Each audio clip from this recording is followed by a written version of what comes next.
action, let's go. 수학 건물을 찾으러. Assalamualaikum warahmatullahi wabarakatuh. Yang saya hormati tim penguji ujian kinerja PPG BEP 1 tahun 2025. Perkenalkan, nama saya Reni Helpina SPDI. Saya adalah guru PAI di SDN Negeri 41 Karangtanga, Kecamatan Lengayang, Kabupaten Pesisir Selatan, Provinsi Sumatera Barat. Sekaligus saya adalah mahasiswa PPG BEP 1 tahun 2025 dengan NIM PPG 2460102168 LPTK Universitas Islam Negeri Mahmud Yunus Batu Sangkar. Pada kesempatan ini, Rabu 7 Mei tahun 2025, saya akan melaksanakan ujian kinerja, yaitu praktek pembelajaran dengan materi Senangnya Belajar Hadis, kelas 3 di SD Negeri 41 Karangtanga. Demikianlah perkenalan singkat dari saya. Lebih dan kurang saya mohon maaf. Saya akhiri. Wassalamualaikum warahmatullahi wabarakatuh. Assalamualaikum. Waalaikumsalam warahmatullahi wabarakatuh. Pagi anak-anak ibu. Pagi ibu. Apa kabar pada pagi hari? Apakah anak-anak ibu sehat semua ya? Alhamdulillah, luar biasa. Allahu Akbar. Alhamdulillah, anak-anak ibu semuanya sehat semua. Baik. Ibu, sebelum kita mulai belajarnya atau masuk ke materinya, Ibu mengharapkan kepada ketua kelas untuk sebelum kita mulai belajar, lebih baiknya kita berdoa dulu. Ketua kelas, mungkin doanya. Siap, Bro. Berdoa.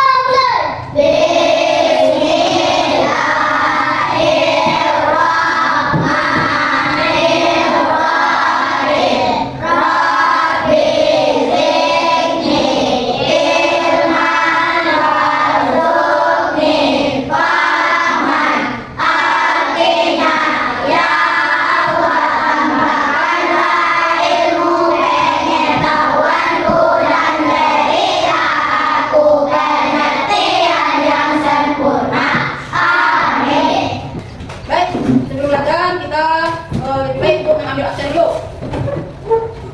Nazira, Hafizah, Bu. Zalfa, Bu. Lupi, Ada, Bu. Latiful. Ya, Bu.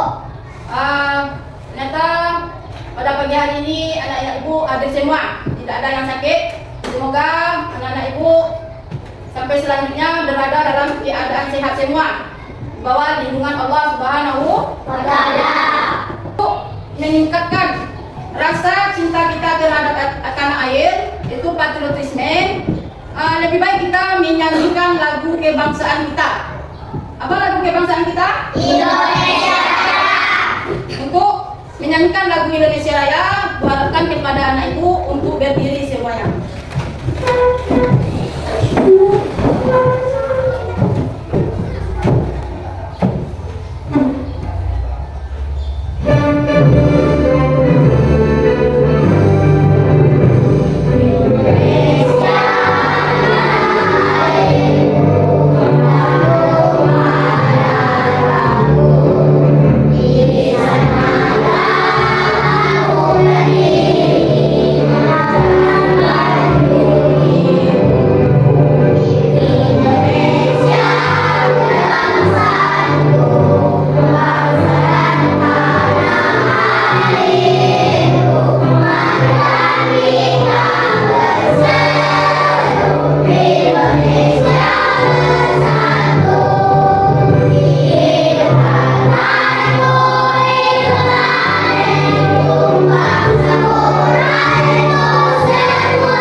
Terima kasih.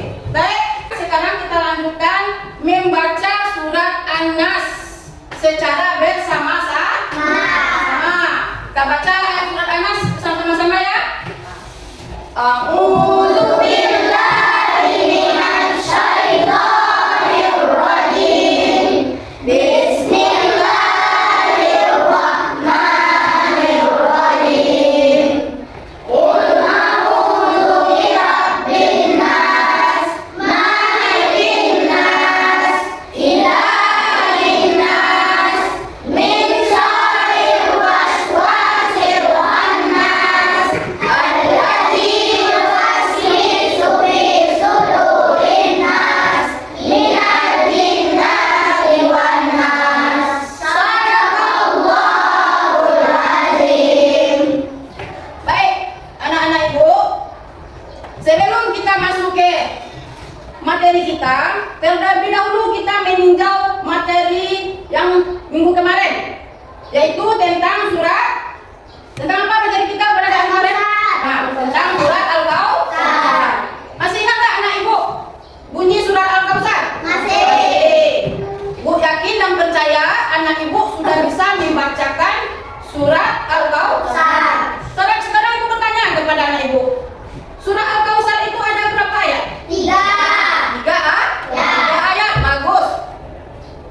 Sekarang ibu bertanya kepada anak ibu, siapa yang dapat tunjuk tangan? Surat Al-Kautsar itu diturunkan di kota mana? Meka. Coba bisa? Maka, Bu. Di kota Bagus. Tepuk tangan. Nah, jadi surat Al-Kautsar itu terdiri dari 3 ayat dan diturunkan di kota Mekah. Baik, untuk materi minggu kemarin itu sudah selesai. Kita masuk kepada materi baru kita, yaitu tentang hadis tentang landasan sholat berjamaah. Sebelum itu ibu menyampaikan apa tujuan kita mempelajari dari hadis itu. Yang pertama adalah membaca hadis tentang sholat berjamaah dengan benar. Yang kedua adalah menulis hadis sholat berjamaah dengan benar. Yang ketiga adalah menunjukkan hafal hadis sholat berjamaah. Yang keempat, menjelaskan pesan pokok hadis sholat berjamaah. Nah, jadi tujuan pembelajaran kita pada hari ini adalah ada 4. Nah, jadi ibu harapkan kepada anak ibu nantinya setelah selesai belajar, kalian harus dapat dengan tujuan pembelajaran tadi itu. Kita dapat membawa pulang bagaimana membaca hadis tentang sholat berjamaah. Yang kedua, pandai kita menulis tentang hadis sholat berjamaah. Yang ketiga, hafal kita tentang hadis sholat berjamaah. Dan kemudian apa pesan pokok yang terkandung dalam hadis sholat berjamaah itu? Itu yang dapat kita capai nanti tujuan pembelajaran kita. Baik. Kemudian tadi materi kita tentang hadis tentang sholat berjamaah. Sekarang kita bahas dulu tentang hadis. Pengertian hadis. Coba kalian perhatikan. Hadis itu adalah perkataan, perbuatan, dan ketetapan Nabi Muhammad SAW. Apa tadi hadis itu? Hadis adalah perkataan dan perbuatan dan ketetapan Nabi Muhammad. Itu adalah hadis itu perkataan Nabi Muhammad atau perbuatan tingkah laku yang digambarkan dari hadis itu.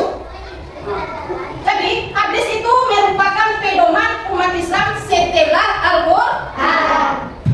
Al-Quran dan hadis adalah pedoman bagi umat Islam. Kalau kita selamat dunia akhirat, maka berpedomanlah kita kepada Al-Quran dan hadis. Barang siapa yang berpegang teguh kepada kedua itu, Al-Quran, hadis, maka selamatlah hidupnya dunia maupun akhirat. Betul. Jadi hadis itu adalah merupakan pedoman umat Islam setelah Al-Quran. Jadi kalian sudah tahu pengertian hadis itu adalah perkataan dan perbuatan dan ketetapan Nabi Muhammad SAW. Itu yang hadis. Nah, hadis ini adalah pedoman kita yang kedua setelah Al-Quran. Kalau Al-Quran adalah firman Allah. Nah, itu yang Al-Quran tuh, yang Al-Quran kalian baca tadi itu. Nah, itu adalah pedoman kita. Setelah Al-Quran baru ada hadis. Hadis itu adalah perkataan dan perbuatan dan ketetapan Nabi Muhammad SAW. Hadis itu adalah sabda Nabi. Tuh.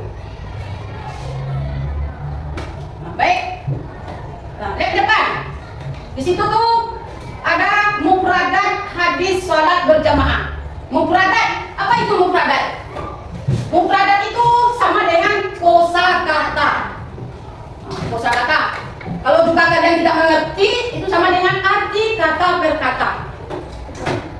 Sekarang kita bahas dulu mufradatnya atau kosakatanya. Nanti kita jelaskan hadis keseluruhan. Ya, kita masuk dulu. Mufradat hadis atau kosakata. Kalau lihat salatul jamaah, atau mufradatnya kosakatanya, terjemahan tuh ada terjemahan kan? Nah, di sampingnya ada terjemahan. Kalau kalian tidak mengerti dengan terjemahan, sama dengan artinya. Ngerti nih, Bu? Ngerti. Nah, salatul jamaah artinya adalah apa artinya? Salat berjamaah. Sholat artinya adalah sholat. Al-jamaah artinya jamaah. Masih semangat kan Ibu? Masih? Masih semangat? Kalau masih semangat, Ibu semangat dulu. Ibu semangat.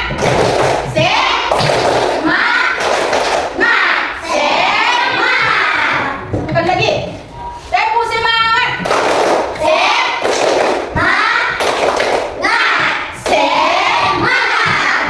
Baik, kita lanjutkan materi kita. Tadi sampai kosakata salatul jamaah.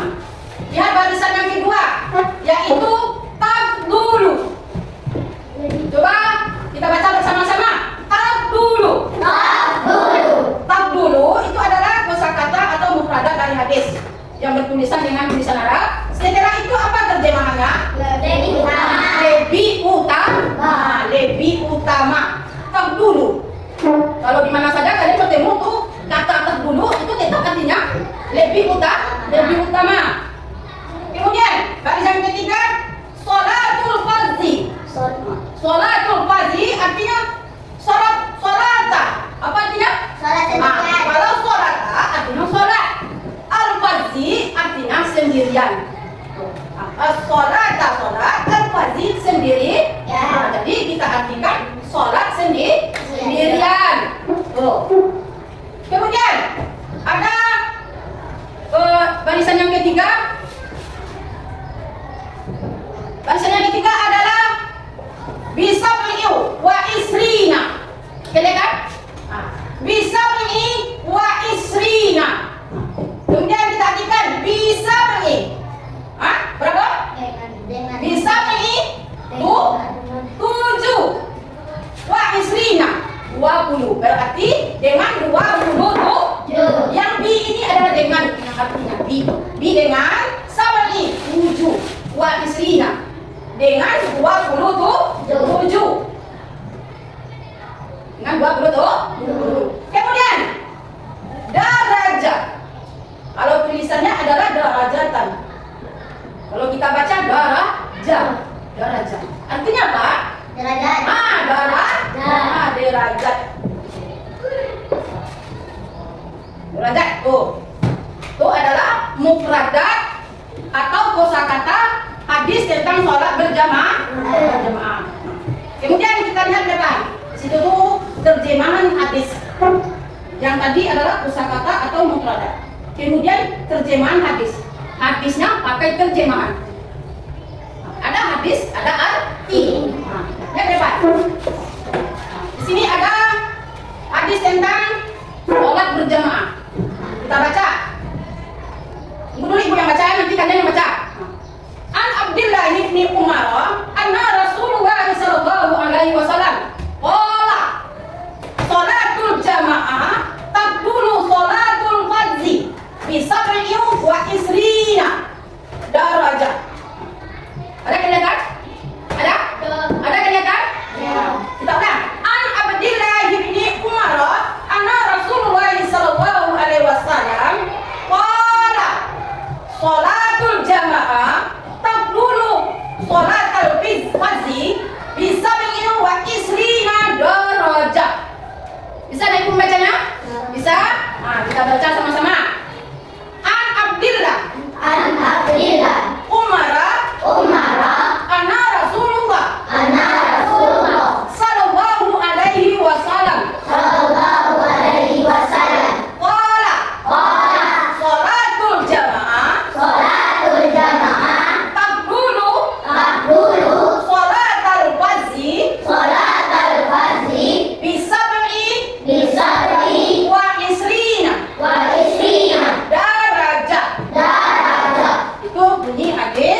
berjamaah. Kemudian terjemahannya atau artinya, Abdullah bin Umar berkata, sesungguhnya Rasulullah Sallallahu Alaihi Wasallam bersabda. Siapakah Rasulullah kita? Nabi Muhammad. Ini adalah perkataan. Tadi adalah perkataan perbuatan. Tuh Nabi Muhammad. Sesungguhnya Rasulullah Sallallahu Alaihi Wasallam bersabda, sholat berjamaah itu lebih utama daripada sholat sendirian dengan selisih 27 derajat. Tuh. Bagus kita melaksanakan sholat berjamaah daripada kita sholat sendiri. Ibu bertanya kepada anak ibu, apakah anak ibu pernah melakukan sholat berjamaah? Pernah. Di mana? SD. Sholat berjamaah itu anggotanya berapa? Lebih dari Satu. 1. Kita sholat berjamaah itu harus pakai imam, baru bisa dikatakan kita melakukan sholat berjamaah. Kemudian di dalam hadis ini mengatakan bahwa sholat berjamaah itu lebih utama daripada sholat sendirian. Selisihnya adalah 27 derajat. Mana bagus kita sholat sendirian daripada sholat berjamaah? Bagus kita sholat berjamaah. Besar pahalanya. Ibu harapkan kepada anak ibu supaya anak ibu lebih sering melakukan sholat berjamaah. Yang anak ibu kita lanjutkan membaca hadis sholat berjamaah. Coba sebelum ibu suruh kalian ke depan untuk membacakan hadis, lebih baik kita baca dulu secara bersama-sama. An Abdillah ibni Umar anna Rasulullah sallallahu alaihi wasallam qala salatul jamaah taqdulu salatal fazzi bisab'i wa isrina darajah. Kalau kita lihat hadis tentang sholat berjamaah ini, kalau kita lihat ada panjang kita baca dan ada pendek, itu harokatnya. Di sini kita lihat ada huruf yang termasuk kepada hadis sholat berjamaah ini, ada hurufnya yang tidak bisa kita sambung secara mempelajari, dan ada juga bisa disambung.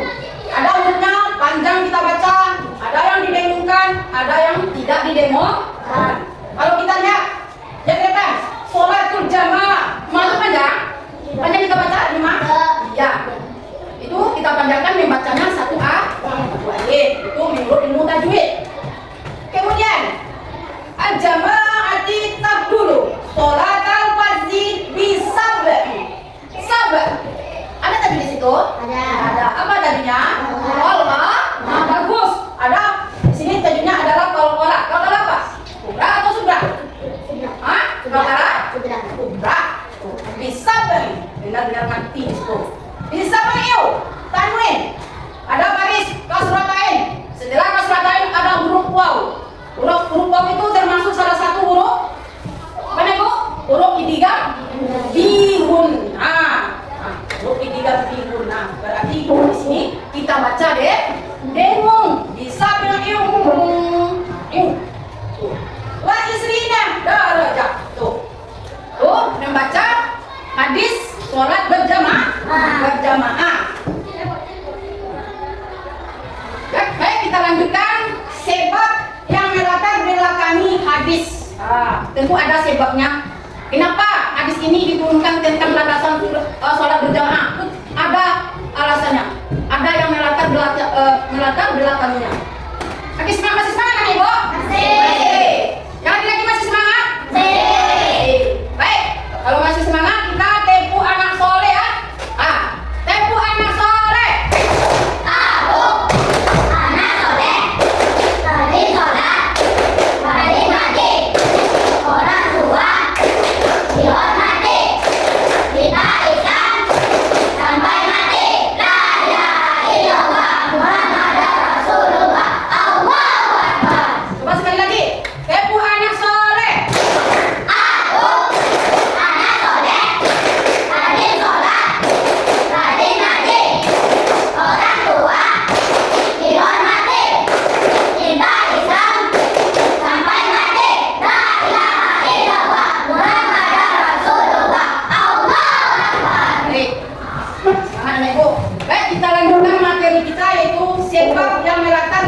kami hadis. Tentu ada sebabnya. Coba baca anak ibu. Coba Sarah, coba baca. Sebab yang melatar belakang hadis. Hadis salat berjamaah muncul karena Islam Mahjan bin Al-Adra bertemu ke Rasulullah SAW saat iqamah. Rasulullah SAW menggagas salat berjamaah. Mahjan tidak ikut salat berjamaah. Setelah salat, Nabi Muhammad SAW bertanya kepada Mahjan, apakah kamu muslim? Mahjan menjawab, ya. Nabi bertanya lagi, kenapa tidak ikut berjamaah?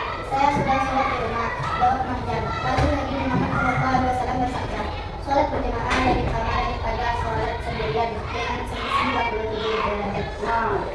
Sebab yang melatar belakangi hadis tentang salat berjamaah adalah hadis salat berjamaah muncul karena peristiwa Mahjan bin Adra bertemu ke Rasulullah Sallallahu Alaihi Wasallam. Saat iqamah, Rasulullah Sallallahu Alaihi Wasallam bergegas salat berjamaah. Namun Mahjan tidak ikut salat berjamaah.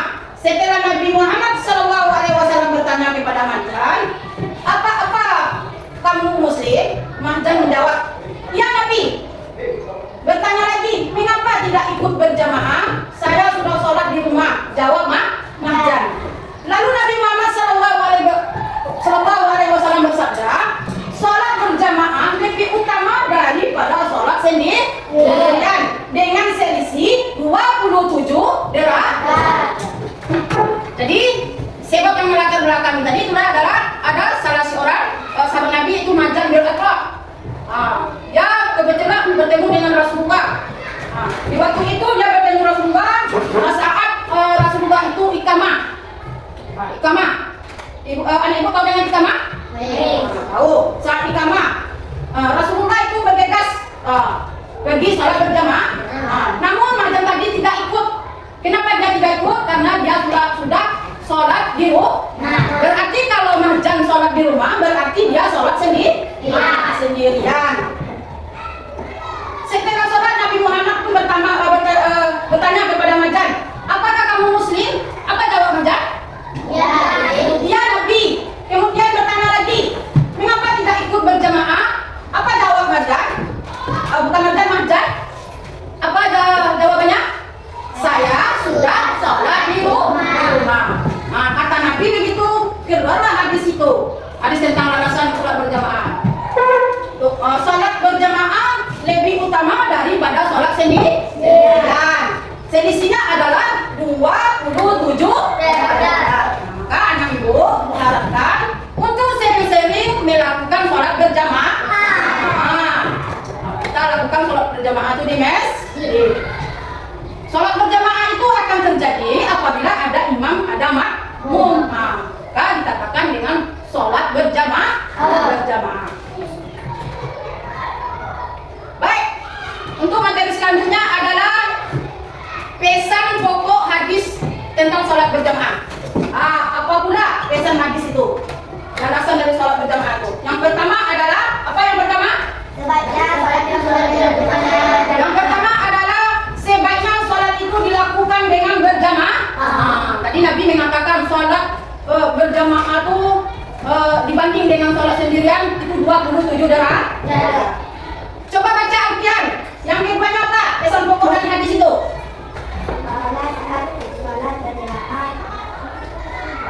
Pahala sholat berjamaah dilipat ganda. Dilipat gandakan gadang besar pahalanya. Besar pahala. Jadi pahala sholat berjamaah itu akan dilipat gandakan pahalanya. Yang kemudian yang ketiga, coba baca Zikran. Hendaklah kita mencari pahala sebanyak-banyaknya.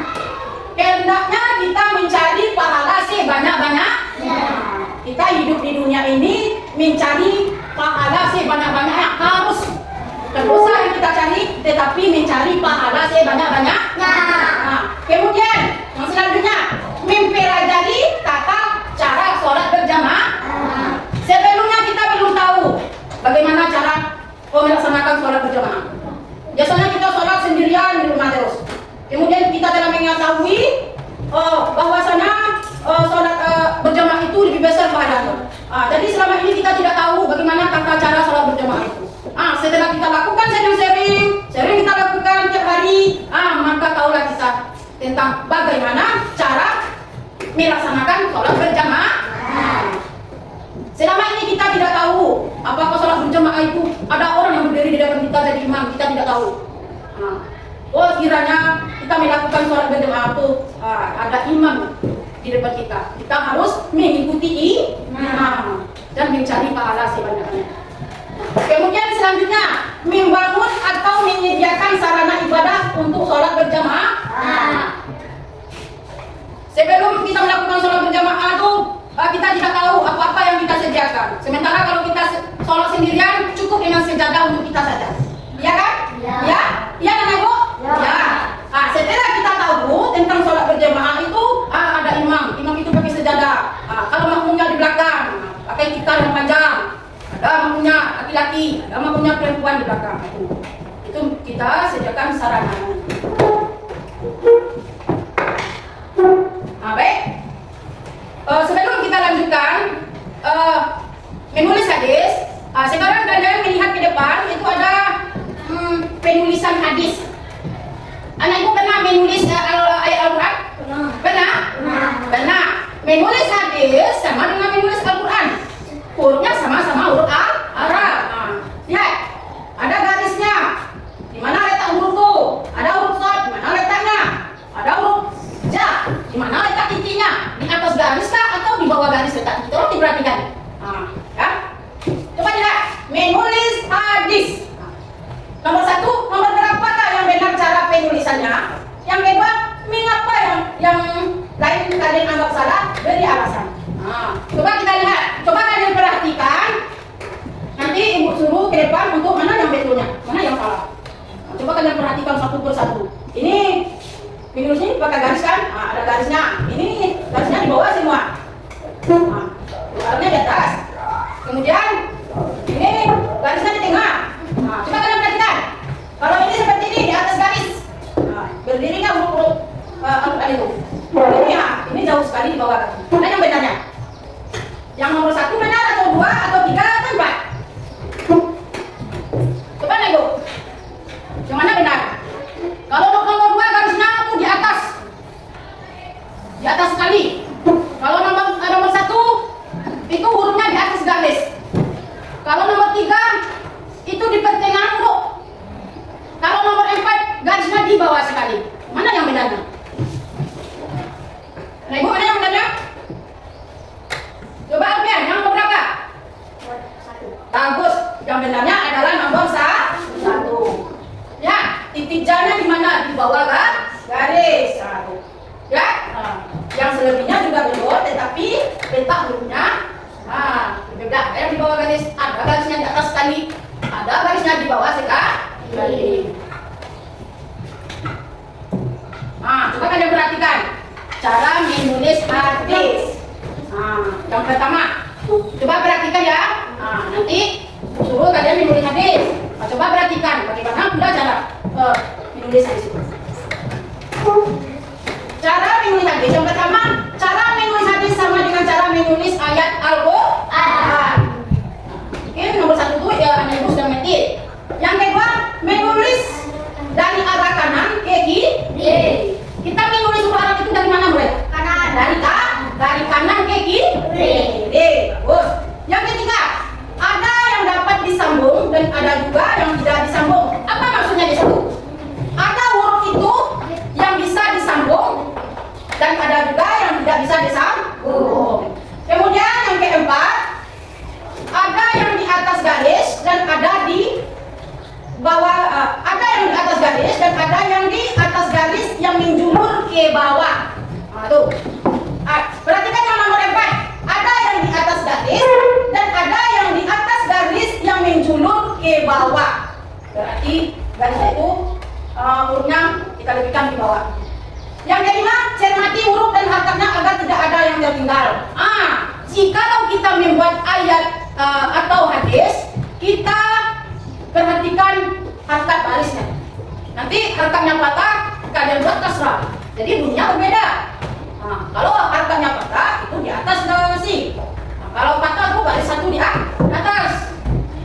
Kalau kasrah baris satu di bawah.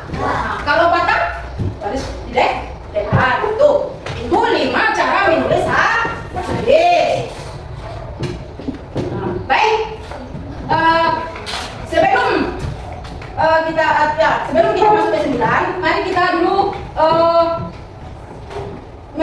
tugas dulu atau latihan, yaitu melalui LKPD yang ibu berikan kepada kalian. Nanti kalian buat. Di situ ada soalnya, kalian jawab di bawahnya. Nanti sudah selesai nanti diskusinya, nanti harus dipertanggungjawabkan apa yang kalian buat.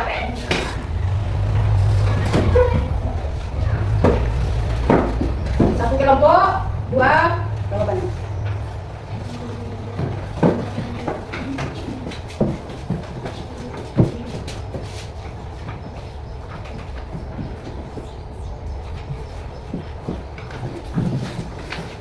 Ini kelompok 3. Kalian buat nanti akan tangan ke atas buat jawab. Nanti sudah selesai kita bacakan di depan hasil diskusi anak ibu. Nah, di situ tuh ada 5, 4 itu. Kalian jawabnya di bawahnya Pak.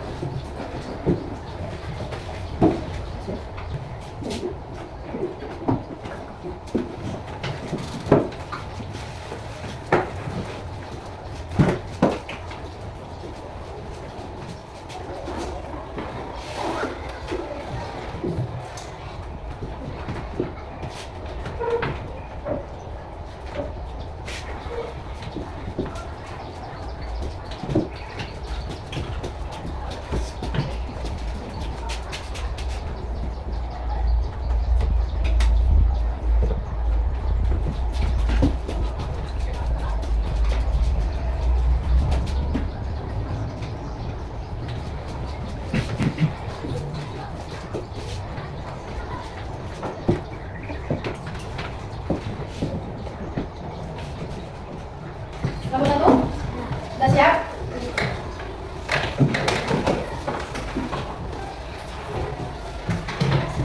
Sudah siap semuanya? Sudah. Baik, sebelum kita tampilkan hasil diskusi anak ibu, lebih baiknya kita ice drinking dulu, ice drinking, ya. Kalian akan menuruti apa yang ibu pegang. Misalnya ibu pegang kepala, kalian harus pegang kepala. Gerakan badan ibu kiri semuanya, supaya semangat. Kalau ibu suruh pegang kepala, tidak boleh pegang hidung. Ya, kalau kita pegang kepala harus pegang kepala. Pegang kepala, pegang hidung, mulut, telinga, kepala, telinga, hidung. Ada yang salah kan? Disuruh pegang hidung, mulut dipegang. Nah, kita ulang lagi. Pegang tangan, pegang mulut, pegang telinga, kepala, mulut, hidung, telinga, tangan. Bagus.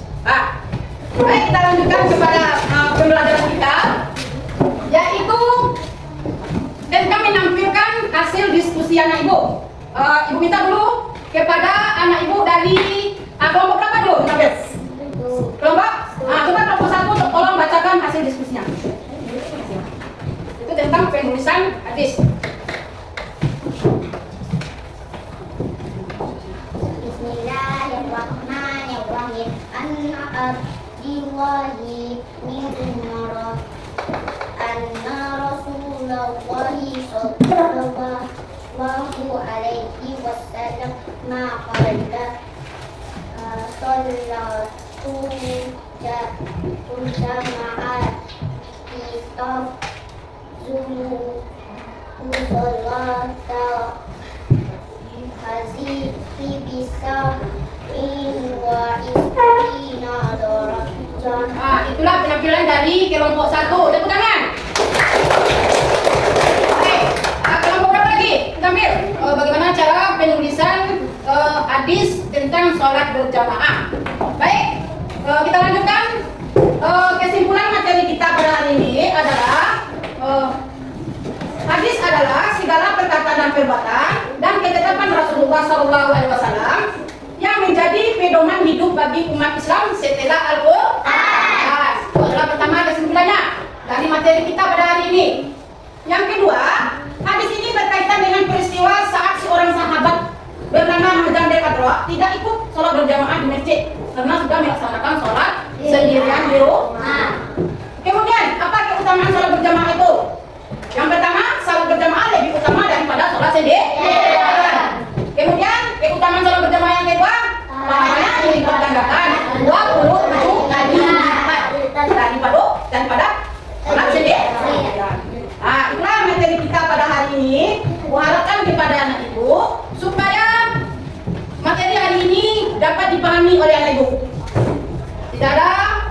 Sementara kebiasaannya sholat sendirian, karena sudah belajar tentang sholat berjamaah, hadis yang melandasi sholat berjamaah, mungkin terbiasa anak itu untuk melakukan sholat berjamaah.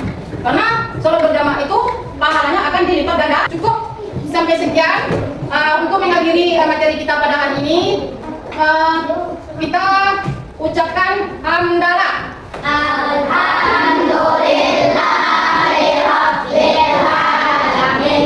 Nah, baik, untuk kesiapan untuk pulang seperti biasa kita bersalaman pulang. Untuk ketua kelas untuk menyiapkan untuk pulang. Siap.